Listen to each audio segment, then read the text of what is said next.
Hi everybody and welcome to Modern Barber Upskills. Today's session is all about developing your voice in photography and across social media platforms, and we're going to be joined by the profile guy, aka Chris Foster. Now we've got a short video to introduce Chris, which will probably do a lot better introduction than I will, so take it away.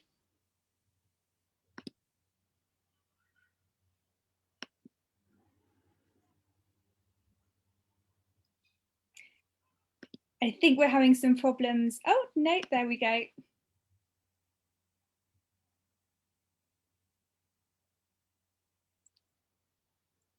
Volume.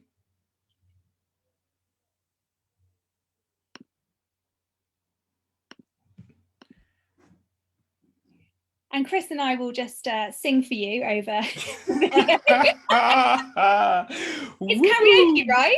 Technology. Right, guys. So this is basically a photo shoot I created called Sci-Fi Salvage.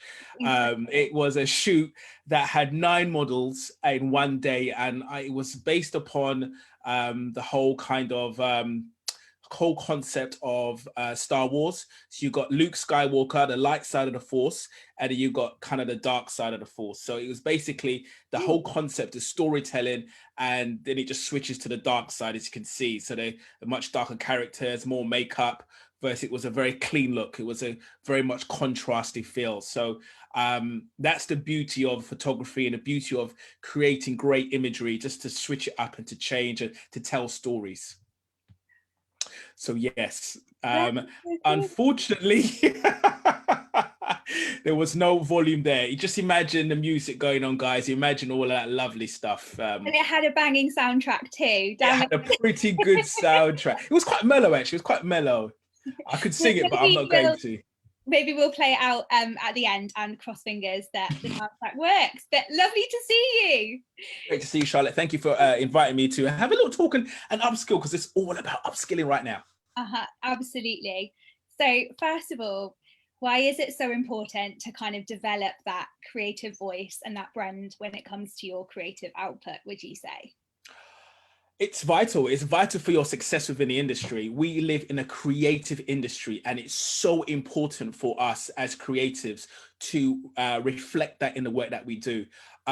I will not be in the position that I am today of being someone that travels a lot, that teaches globally, that has impact within the industry, without the fact of showing what I can do. And when somebody shows what they can do professionally and very quickly, right, it makes a massive difference to their career. And that's what I do. I'm a profile coach. So I coach people to do just that. I found when I started in industry, there weren't many people helping people to get their voice out there. So now I find it's more vital than ever with social media. Back then, when I started out, you had magazines, and to get your work in magazines was the main way of getting people to see what you can do. Now social media is there. There is no excuse for us as professionals to not show and share. If we don't, then we are going to be really kind of restricting what we can do and and the influence that we have in the industry. And on the back of that, do you think it is possible to have a creative career in 2021 without any social media presence? I would say it makes it, if you're looking to have a global voice, or if you're looking to have any voice, you need to be on some social media platform. I think to be strategic in that is important. So a lot of people post and they don't know why they're posting. They don't know who their ideal client is or who they're trying to attract. So let's say, for instance, you want to work in Vogue. I just had some work published in Vogue recently. I worked with Sam McKnight on a shoot with Kate Moss, okay, for Fendi. To get that kind of work, I needed to position my Instagram or the things that I do in a certain way to attract that type of work. If I'm only posting pictures of my work in the barbershop, I will never track that type of work. So it's vital that us as creatives understand what are the things what is the ultimate result you're looking for? What's the goal? And then work backwards on the goal. So if you're saying, I want to attract clients in Peckham, for instance, then obviously you put you know, you put the street there, you put how you can help people, and you tag that location in. If you were trying to attract people that read certain types of magazines, then you want to obviously mimic that content. And that is vital for your success. So it's hard. You can do it, but in the 2021, when no one's going shows or no one's being physically can see anyone else right now, it's I'm saying possible. It's going to be very difficult to get the presence or the reach that you would want to get in this industry. Can I just take a minute to fangirl there about the Kate Moss shoot that you're talking about? Because I know the exact one. So cool. Listen, I sometimes I pinch myself in my career, the stuff that I've able to do and be around, you know, from being summoned on a private jet to go and do someone's hair to be literally, I have, you know, on the payroll of some of the biggest fashion brands. So they say, Chris, come and do a haircut. I'm flying over and to do one haircut. Guys, I tell you what, this industry is phenomenal if you play the game at the highest level. And that's what I want to try and do. I want to try and help as many people experience this, because I think it's really, it will do a disservice to get to a certain level in your career and not help other people. That, my friends, is wrong. That's what I believe anyway. That's why I do the profile coaching that I do at the moment. And I've noticed that a buzzword that is around a lot on social media at the moment is authenticity and authentic content. And does that word mean anything to you? Is it important for you? Or do you think it's an overused phrase that's kind of lost its meaning? If everyone's trying to be authentic, what is authenticity? It's difficult to be real, isn't it? It's being real is not as difficult. I think we can be that way, but I think we've been trained now with social media to create or curate, excuse me, information and content to look nice. I mean, we have images that are photoshopped, and you know, you've seen the really, you know, the fades that are so smooth, like there have been all the hair designs that are so smooth that it's been rubbed out. It's the filtered to death. I think we can normally see that, and clients can see that as well. People can see through that. But it's difficult because we're so trained to see beauty in a certain way or to see the perfect image. And if you're not creating the perfect image, people are like, well, you don't look good as that guy. And so it forces people to put these filters on and make it like, again, a fade look like it's come off a snow slope. You know, it's like that's not hair. After a little while, it's not hair anymore. It really isn't. But hey, you know, people are going to do that. But I think it's important to be real as much as possible. And I think there is going to be a backlash against those kind of fakeness. And I've seen it in the past where people look at things and think, no, that's just too overdone. And I personally want to call it out, but I don't want to be the hater in the crowd. But I do like to call out. I look at it thinking, oh, come on, really, it's not realistic. I love it. So when it comes to doing a photo shoot, can you talk a little bit about the process that you go for, in terms of, you know, whether it's mood boards, models, lighting, how you surround yourself with a great team? I know it's quite a broad question, but it'd be great to quickly kind of delve into each of the areas that you go through when you're thinking about a photo shoot. Yeah. Right. So the very first thing is inspiration. You're gonna have to be in a mindset of being inspired. I think the reasons why I just come off this, I did an exposure challenge really to launch. I've got a course that I've got called Exposure coming up in end of March. And I would like to offer maybe some of your viewers an opportunity to jump on that. I've got a great offer. I might talk about it if you allow me to anyway. But the thing that you need to be inspired, and what's happened now with lockdowns, it's made us less likely to see the world in a different way, to tell a story. But photography and imagery is all about telling a story. And if you're able to tell stories, you look in fashion magazines, it's all about the storytelling. You have to look really deep into image, because this is art almost. You know, you're looking at art, you're looking at a way. An image is not just a haircut, it's what is a story behind that. And actually, it's quite good that you weren't able to see you were able to know the story behind it until I told you the story of the Luke Skywalker, and then you can maybe see, I see where this is going now. So that's vital. So you have to be inspired first of all. Then is to connect with the right team. And a lot of people are very frightened about the idea of photo shoots because of the costs and what the costs associated with creating great imagery. And I think that's something that is sad, because people don't express themselves with photography, knowing that without it, it's very difficult to get a voice, or a credible voice within the industry. I mean, you couldn't go to a show in France and just put barbershop pictures up. You could to some degree, but actually to show your work professionally makes a big difference to the viewer. It shows the person looking at it thinking, oh, that person knows how to tell a story, how to create great imagery, how to get a team together. It's all these different skill sets that are so much more different than taking a shot in the barber chair. You get my drift. So you've got to have a bit of time management. You have to know about budgeting. You have to know about organizing the team, makeup artists, who's the best person to call it. So project, all of these kind of things come into play when actually creating a great imagery, in a great image.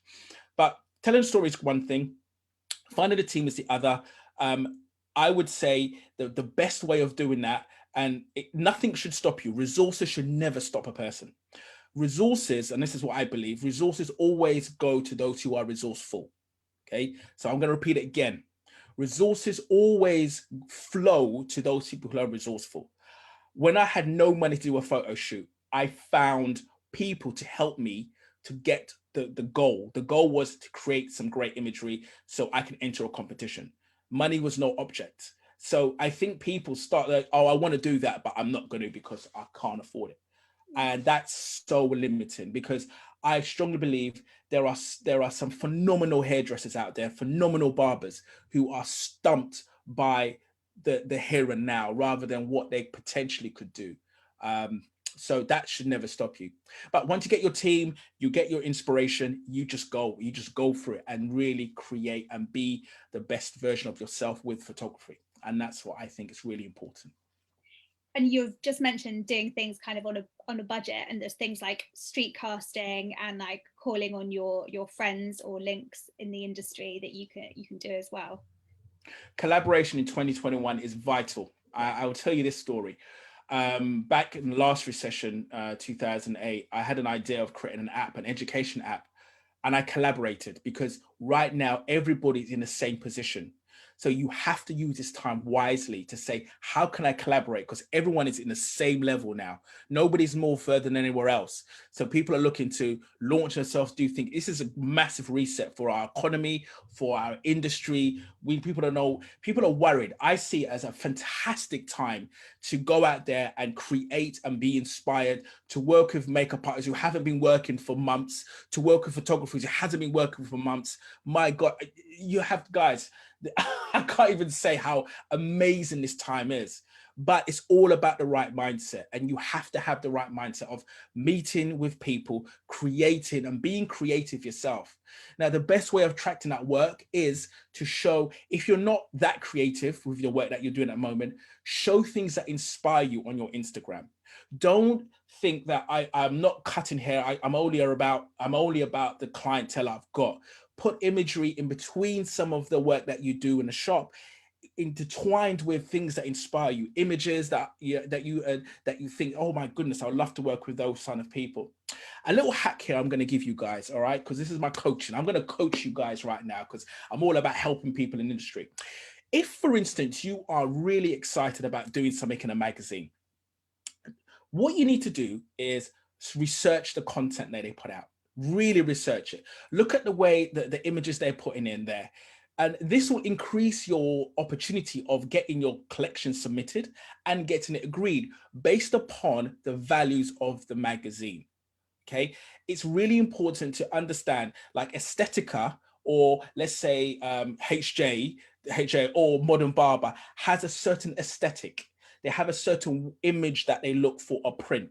So you have to understand, okay, do a little bit of research. You can't put like guys are bare chested, or, little men thongs on in certain you have to understand what magazine you're going into, and that will really help your game to get much better and get actually your collections in magazines. But not only that, guys, what you also have to do is look at the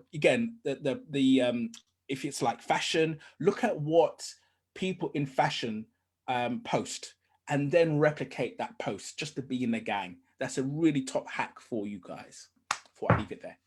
Couldn't agree more with not being limited on your social media feed by just posting what you create. Like, it's so lovely to see people's inspiration and what's going on in their head, and telling that story of where they're at and what they're thinking about and what they're being inspired by. And I would never say no to a man in a thong in Modern Barber if the hair was great. We have to be careful of the focus though. Every day. What's the one that's the hustling? What's the one that he dances? Is it that's the one? What's the one who does? I can't remember the guy with the thumb. Sexy and I know it. Is that the one? What's the band called? Oh, I do know what you mean. Yeah, like wiggle. Sexy and I know it. I actually don't know the name of that band. I don't think they're a one-hit wonder. Weirdly, they were a one-hit wonder. Yeah. I love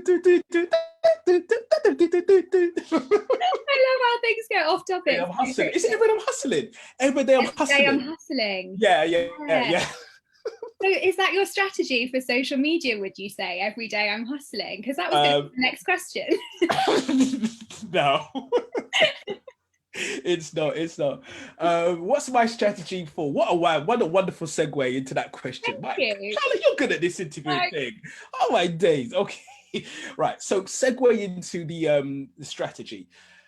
And if you look at mine, mine is in the profile guy, the profile.guy. Okay. That's my Instagram. I switched it around the name.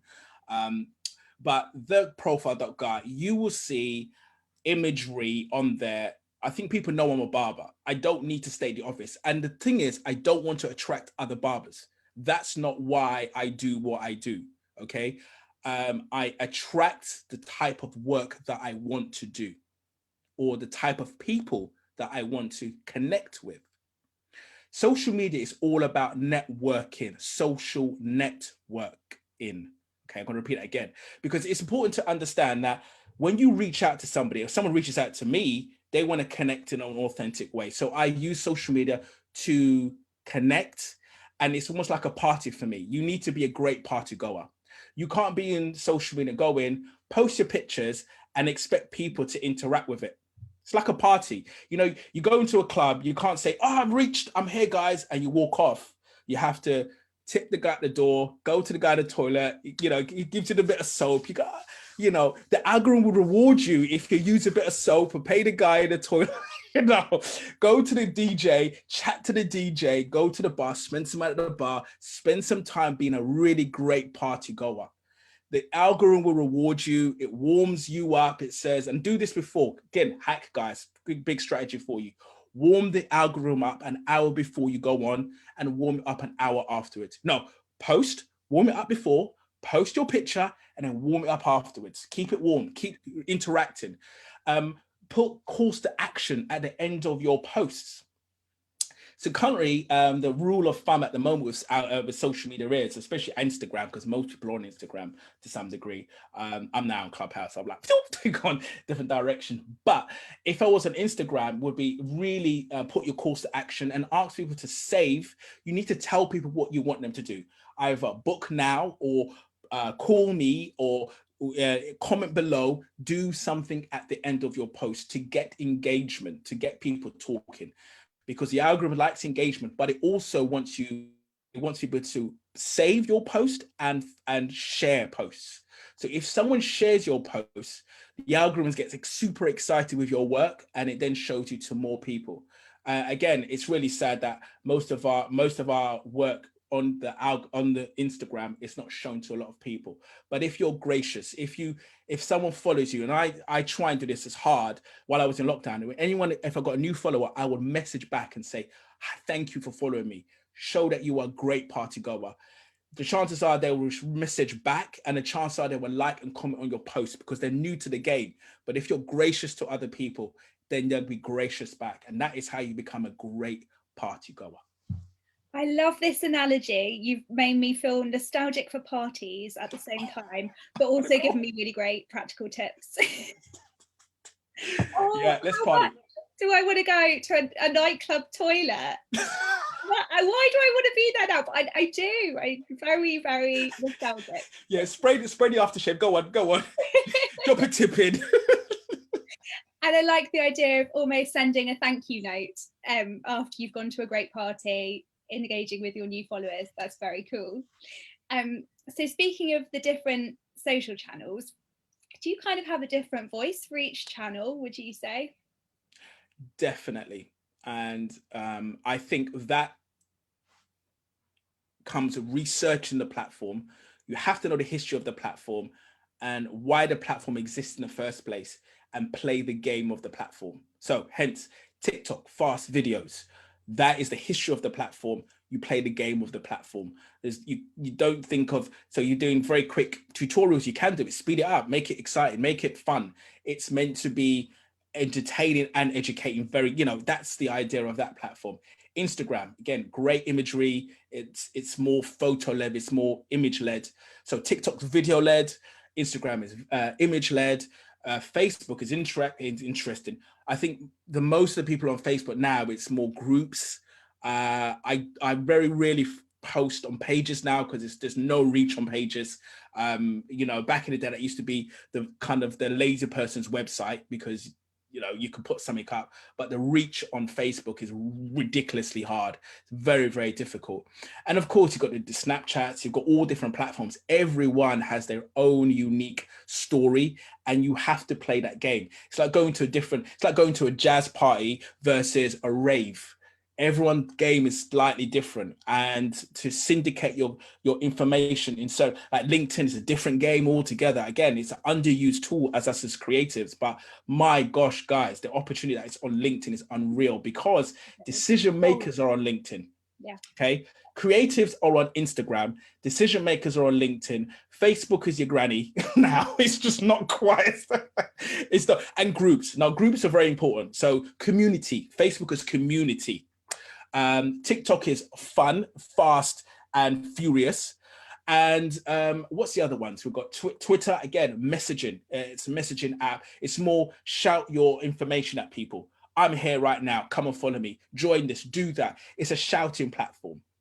So understanding the platforms mean that you are a great party goer, because you're playing the vibe of the party, and you see what fits, what aesthetic fits for you in terms of your kind of own. Now for me, voice is great for me. So if I love being dyslexic, right? I certain platforms don't work well for me, like Twitter, because I'm always worried, did I misspell that? Did I leave numbers out? Did I do, it doesn't stop me. Listen, I'll post anyway, because I just being real. This is me, so I'll put stuff out, even though I'm thinking, oh, Chris, you just put that. You didn't. But I think it's just me. I'm not going to take it down. But what works for me now is like voice. So I've got a podcast, but now I'm going to spend loads of time on podcasts. Not on podcasts, on Clubhouse, because I like sharing, and I like being able to impact people's lives and quickly, because you can do that when you're on that platform. So how does Clubhouse work for someone that is not engaged with Clubhouse currently? And it sounds like it's coming from me, and this question is coming from me. So genuinely, Clubhouse is a great tool, because it's voice led, and again, you have to see what works for you. If Instagram is your place, then let it be your place. But I find it great because it links back to Instagram. So when someone's heard your voice, it's almost very stalky, the app. So if you've got a particular message to say, if you've got hope and help, and that's me, I'm all about hope and help, then it's a great platform for you. If somebody's there not to get hope, want to share hope and help, just want to listen to other people, helping other people, then that's a great platform for you as well. So I use it a lot to get a lot of information very quickly from thought leaders. Now, you have to obviously see if these people are experts, because sometimes they're not, and you get these charlatans. And I think as the platform is still in beta at the moment, as it goes to general public, I think it's going to get really interesting to see how that works and how people can police abuse and those sorts of things, because there could be a lot. You can see it becoming nasty pretty quickly on the like any platform. You're going to get people ghosting and being really, really nasty. I'm hoping it doesn't go that way. I'm hoping it can be policed properly, but it's very difficult to do that with these sort of social media platforms. So what would you say your do's and don'ts are for social platforms?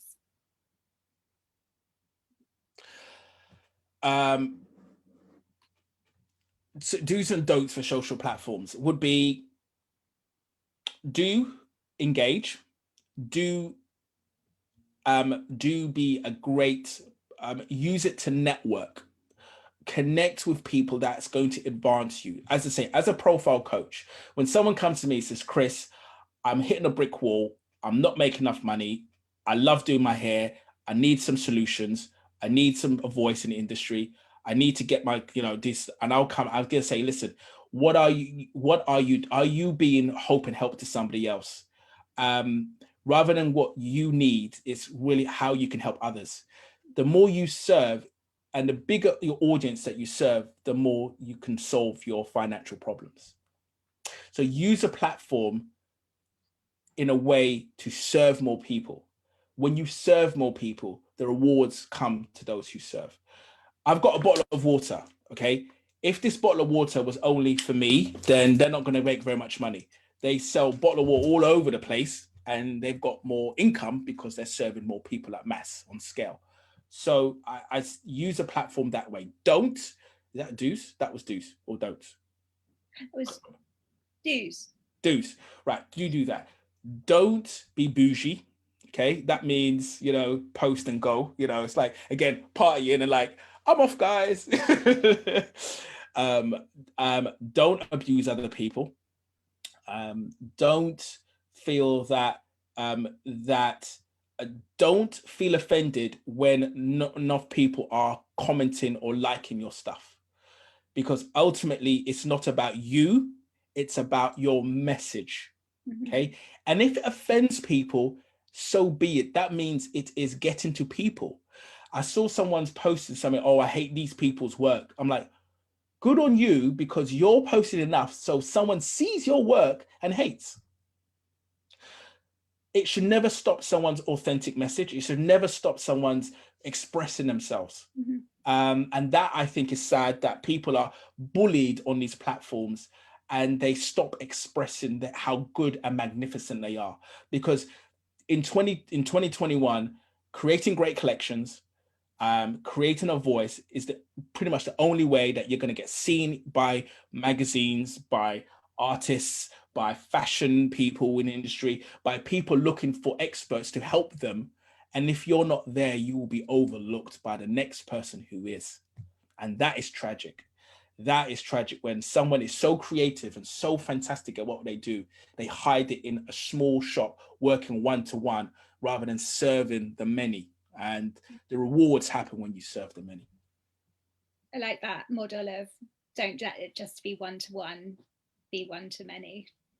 Yeah, I think it's important to serve as many people as possible and help people, and that's why I want to talk about my little thing that I want to give to you, your listeners. But if you let me, I'll share it. Yeah. I've got one question that's okay from Facebook, which is it good to be on multiple platforms or focus on one platform for better results? Dominate one and then move on to another. Focus is hard when it's all over the place. And I was a social media prostitute right at the beginning. I used to jump from social media platforms to social media platforms, not giving it enough time and day. And again, unfortunately, algorithms work against you if you don't spend time on a platform. Those little bots, they watch what everyone does, and they see their little pod groups. They know what's going on, and they know if someone posts and goes, they're not going to be a great party goer. Simple. So focus on one, master the one and then go on to others. Don't be butterflying, because a half scattered approach means that it's very difficult to find your voice and it's difficult to replicate it. So why do I say find your voice? If you have a certain message, I think it's best to understand your message before you go on social media. Once you know the values or the value you are going to put into the marketplace, then you can syndicate that to other platforms. Otherwise, you'll go on a platform thinking, what do I post? And a lot of people do that. They don't know what to post because they haven't done the work beforehand to think about, what am I saying? And who am I impacting with this message? And how am I helping people? Even if it's helping to show your work, that's helping somebody. Or even maybe posting something that gives people a story of your journey, that's helping somebody else, because that's motivating, inspiring somebody else. That, I think, is really important. So you know that before going on the platform, it will help your delivery on many different platforms, because you're just syndicating the same thing in a different place, in a different way, in a different party. So before you treat everyone to the exciting offer that you're going to be giving out today or telling us about, how would you describe your voice in 3 words? Energy, excitement, and passion. Nice. I couldn't agree more. So yeah, that is my voice as such. That's what I'm known for. So I think if you want to try, and a little exercise that what I coach some of my students and my clients, is that if you want to find your voice, you're not sure what it is, ask people around you how they see you. And that's a great way of finding that authentic voice, your values, and what you want to be known for. What is it that you want to put on your, sadly, if you're eulogy? What is it that the 3 things, or the thing? Was he a spiritual person? Was he crazy? What is it? And these are the 3 core values help to do the work you're doing. So the type of work I do is my photographic work is very disruptive. So I'm very disruptive. It's a part of one of my core values. I'm in your face. It's energy. It's in your face. It's disruptive. So all of my collections follow my core values. The work I put on my social media follow the core values. My website follows the core values. And when I'm teaching somebody about building a profile, it makes it very easy for someone to read and say, yeah, I want to work with that person. They get it. I don't understand what it is about them, but it's well thought through. It just means that somebody sat down and said, what are my core values, and sharing that on a platform, on creative work, or anything else. And if you have your core values, it attracts the work you want to do and repels the people that just don't want to work with you. Okay. And I think it saves a lot of time in finding creative partners, finding business partners, and finding life partners. So core values are very important. What do you do if you ask your friends for 3 things that they like about you, and it's not what you want to hear? It's not what you want to hear. Can you change your core values? Charlotte, that's naughty. You're not meant to ask that question. No, I'm playing. No, I'll be real. I will be real. But yeah, you be real and tasteful. So tell us a little bit about the offer that you're going to be giving to our viewers today. Right. So guys, if anybody messages me with the word, I think the word, let me think, modern barber. Oh, okay, fine. On brand. On brand. I'm playing the party. You have to play the party. If you message me word of modern barber, I have got a program called Exposure. And what I'm doing is connecting barbers and hairdressers. But I'd love to work in my barbering community as much as possible, find their creative voice and teach the industry through brand building exercise. So I've got a social media expert who's going to be coaching. I have got a top makeup artist that's going to share her knowledge when it comes to makeup and hair and stuff like that. So you'll get all these different sets of knowledge. I've got editors, ex-editors of industry magazines are going to give you coaching on how to present your work so it gets a chance to get into magazines. Because I strongly believe once you create a fantastic collection that wins awards, that gets your name out there, it really does elevate your profile. So the program I've got is called Exposure. It starts on the 29th of March and it runs for a whole year. It's a whole year of Zoom classes. And at the end of the year, you have an opportunity to shoot with myself as an art director and Andy Krujek in Birmingham.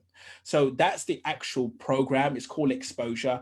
And if you message me today, Exposure, I will get you on that program for free for the first 2 months.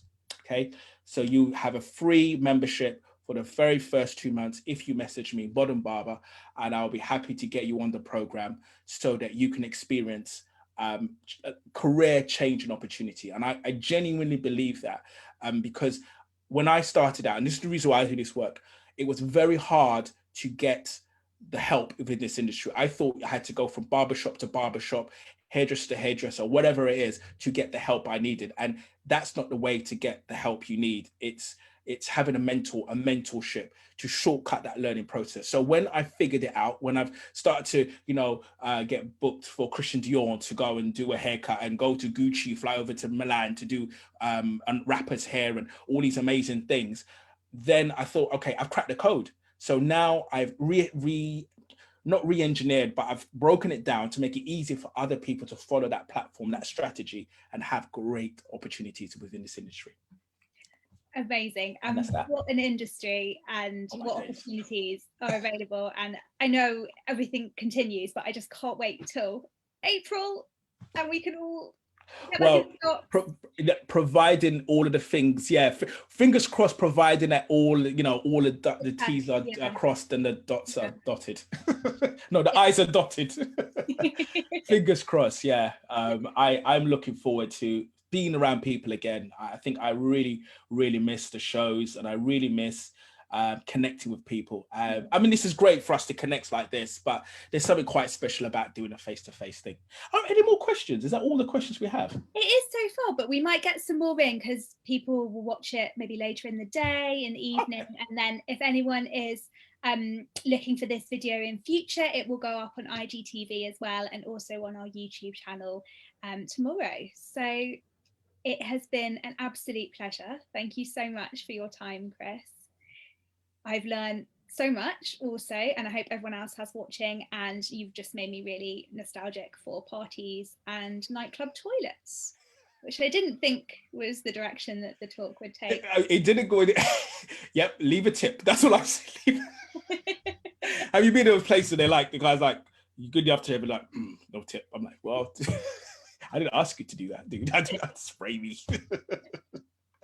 But it was clubbing and stuff like that. Yeah, it's a thing. We've had fun, but your analogies truly stand up. so good. It's lovely to see you, and thank you everyone for watching. And please do direct message Chris. And what was your handle again? The profile. The profile.guy, or on Facebook or Instagram, just call Chris Foster. Find me on Facebook on Chris Foster. Message me Modern Barber, and I'll get you an opportunity to be on a program for the first 2 months for absolutely free. There is a cost to it because I think those people who pay attention, and I want to be able to give as much to people right now, especially right now, because I honestly believe right now it's going to go like this. Now it's going to go like this fast, and if you're preparing yourself for people to see your work and getting that profile out there, there's so much ground to be gained. So it's a good time. Oh, thank you so much for your time. It's been great. Thanks, Chris. Bye. Thank you. Bye.